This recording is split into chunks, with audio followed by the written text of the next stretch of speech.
तो यहां से t सेकंड में इलेक्ट्रॉन्स निकल के जा रहे हैं। अभी बाद में हम इसको 1 सेकंड और 1 एम्पियर करंट के रिस्पेक्ट में कैलकुलेट करने वाले हैं। तो हमने ये मान लिया कि n नंबर ऑफ इलेक्ट्रॉन्स निकल के जा रहे हैं t सेकंड में क्रॉस सेक्शन से।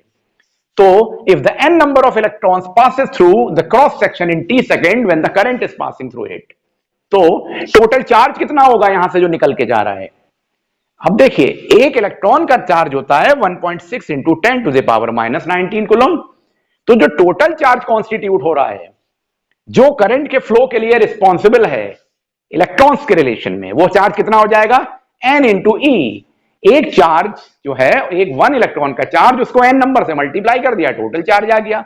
तो we can write q is equal to n e. This is the total charge passing through this cross section in t seconds. As we know the formula for current is I is equal to q upon t। तो q की जगह हम n ही लिख सकते हैं, तो current is equal to n e upon t लिख सकते हैं। क्रॉस मल्टीप्लाई करें, n is equal to i t लिख सकते हैं, और n is equal to i t upon e लिख सकते हैं। अब इसमें वैल्यूज प्लेस करें। If we are assuming that 1 ampere of current is flowing, unit of current ampere होती है, जो अभी डिस्कस करते हैं इसके बाद। करंट अगर 1 एम्पियर की फ्लो कर रही है 1 सेकंड के लिए, यूनिट टाइम के रिलेशन में करंट कैलकुलेट करते हैं ना, तो 1 एम्पियर की करंट अगर 1 सेकंड के लिए फ्लो कर रही है, तो यहां पे चार्ज कितना फ्लो करेगा, 1.6 इंटू 10 टू द पावर -19। ये 1 इलेक्ट्रॉन का चार्ज है।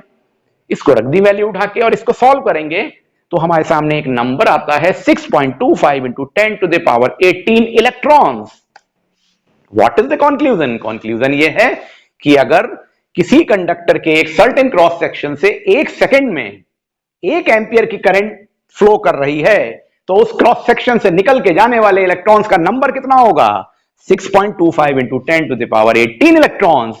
अगर हम कह रहे हैं 2 एम्पियर की करंट 1 सेकंड में फ्लो कर रही है, तो इसका डबल हो जाएगा इलेक्ट्रॉन्स का number, and so on. Means number of electrons कितने क्रॉस सेक्शन एरिया से निकलेंगे 1 सेकंड में 1 एम्पियर ऑफ करंट के लिए, वो फिक्स वैल्यू है, and it is 6.25 into 10 to the power 18 electrons.